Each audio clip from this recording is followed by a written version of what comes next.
lovely and darling viewers, it's Jen here at Check Her Joy. This time I'm reviewing Sabrina the Teenage Witch comics from 2019 with writing and art by Kelly Thompson, Veronica Fish, Andy Fish, and Jack Morelli. So this is a rebooted version of the Sabrina comics. We start off as Sabrina is first moving to Greendale and just starting a new school and making friends for the first time. So no backstory needed. These also aren't anywhere near as creepy as the Chilling Adventures of Sabrina. I mean, there's still some monsters in it, and there's definitely witchcraft, but not nearly as freaky as the others. So if you're looking for a more tame, more like the 90s sitcom version of Sabrina, that's these comics. And I ate it up. This review is based off issues 1 through 4, by the way, and I have been buying them, so I actually own these. So, issue 1, right away, we know something very dark and very creepy is happening. The very first page is Sabrina being attacked by some kind of monster, and we're not sure what is happening. So that's kind of the tone we're starting with, but then we're immediately going to the next 2 pages, and it's just Sabrina waking up and getting ready to go to school for her first day. We also have a Salem in here that can talk, which I love. So Sabrina and her aunts, Hilda and Zelda, have just moved. It's just the 3 of them plus Salem living in this town. Sabrina's really just trying to be a normal teenager and trying to fit in. In fact, one of the first things we do is see her... In fact, the very first bit of magic that we see her do is changing her hair from white to yellow so that she can blend in and not stand out quite so much. And here are the new versions of Hilda and Zelda down here. In these first few issues, we don't see Hilda and Zelda a lot, so I don't really have a strong opinion on them yet, but I am really enjoying Sabrina and Salem, and it feels like these characters, like we're jumping right in, and I know these characters, but also I think it's a good introduction if you've never read Sabrina or watched Sabrina to like jump in here and you can meet them for the first time and meet all these characters, and they are so much fun. They're a little bit snarky, especially Salem is a bit snarky, but also realistic, and also dealing with, hey, there's magic everywhere. We do also have Harvey showing up, Harvey Kinkle, and we get to see the first time they meet. They do a lot of running into each other in this series. I've seen it at least twice where like they literally run into each other and have to pick up stuff off the ground, which I think is adorable. I love Harvey, and this definitely is an adorable version of him. But there are also plenty of new characters being introduced into Greendale. We have this brother and sister of Radka and Ren Ransom, and Radka is just this mean girl. She's a bully. She is popular, but she gains her popularity by putting everybody else down, and she immediately gets on Sabrina's bad side. And one thing that Sabrina's trying to do is not to use magic as much and rely on it as much, so she's trying to give Radka all these chances to, like, be better, and she's like literally counting the number of strikes Radka has. But the mean girl, runs through her 3 strikes pretty quickly. And then we also have her brother, Ren, who is like the popular cute guy, and he's definitely got an eye on Sabrina. So it's very interesting to see where this is going to go. There's definitely a love triangle being set up between Sabrina, Harvey, and Ren. So who will she pick? And then we also have Jessa as a new character. She and Sabrina immediately become like best friends. They meet during gym class. They both kind of hate it. They both got this similar outlook on high school and relationships, and it's fun just to see the 2 of them. So I'm liking the new best friend. We're only 4 issues in, so I don't know that I know Jessa too well to be able to like pinpoint any of her personality traits other than she doesn't like Radka, she's got a crush on Ren, and does not like gym class. So we have the typical high school comic stuff going on in here, figuring out relationships and friends and trying to navigate school and detentions, and all of that is happening. But then it's also Sabrina, and there's magic, and in this particular series there are some monsters lurking. So we circle back to the monster we saw on page 1, and there's definitely something sinister going on in Greendale.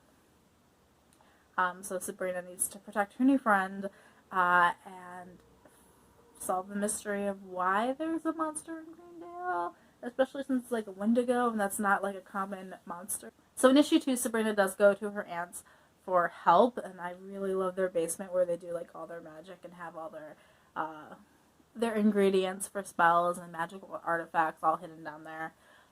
But when Sabrina goes to ask for help, the only answer she gets is, "Don't worry, the adults are going to take care of this, and it involves the Witches' Council, so I can't tell you what's going on." Which, to Sabrina, who's being attacked out on the school football field, this is not a great answer, and so she is still kind of curious as to what it is. I think she does try to let her aunt solve it, but then she ends up getting attacked a second time, and so then she starts investigating on her own. Anyway, regardless of what her aunts tell her. As with a lot of Sabrina comics, her spells don't always go the way she wants them to. They have, magic is such a precise art that if you don't have your intentions correctly right, stuff goes awry, and, Sabrina still being a trainee and a teenager, some of her spells do go awry. I don't really want to spoil what's happening in the series and, like, what these monsters are and what Sabrina's figuring out, because I think you should jump into this and, like, read it for yourself and enjoy it. But I will say that I really love these characters, and I love this art style. It's so expressive. Even, like, Salem, but, like, Sabrina over here, all her facial expressions are just so cute and adorable. So much of what is going on is in the art. And also we've got the typical high school setting, and we've also got the full-on magical basement. We are actually dealing with witches here, stuff going on, and to see both of them in the same comic is fun. There's also a bit in this issue 3, where Sabrina realizes that her life is really weird. And there's a line where she says, "I'm getting whiplash from moving so quickly from horror to Mean Girls to hot teenage fantasy." So that's kind of what the series is. It's all of those things. There's a bit of horror in it. There's a bit of the teenage sitcom situations going on here, and the love triangle and the romance, and all of it just rolled into one with the magic. And that's what I love about this series. And I do really love just the characters. Like on this page particularly, I had to read this one out loud to my own personal cat.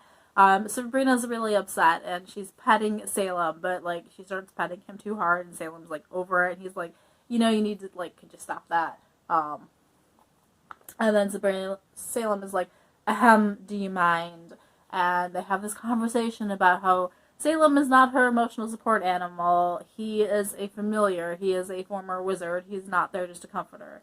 And then Sabrina's like, yeah, but I'm having a really bad day, so could you maybe just be both? And he's like, fine, but I'm not going to enjoy it. And then she starts petting him, and he's just, like, purring away. Like, those kind of interactions are top Sabrina and Salem, and why I love the two of them together. And, why I absolutely love this series.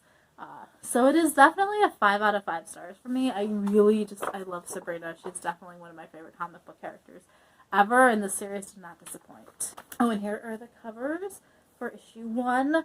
Each of them also has a back page with, like, kind of a preview image and a synopsis of what's going to happen in it.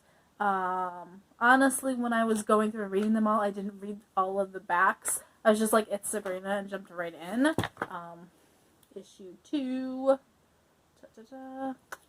with its back page and its spoiler. Maybe, the Wendigo might not be the only monster in Greendale here. I could just do it this way. Issue 3 with its back cover. And then finally, issue 4 with its back cover. So let me know in the comments below if you are reading the Sabrina the Teenage Witch series. What do you think of it? Have you watched or read any of the other Sabrina renditions? Which is your favorite? I gotta say the 90s series is still my favorite, although comic-wise, I think this one might be my favorite series that I've read for the comics of Sabrina.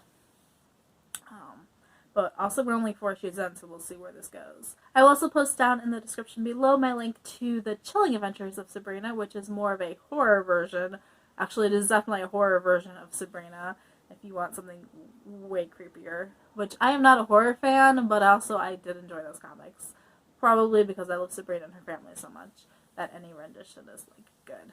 So, peace out. I love you guys, and keep reading. Bye!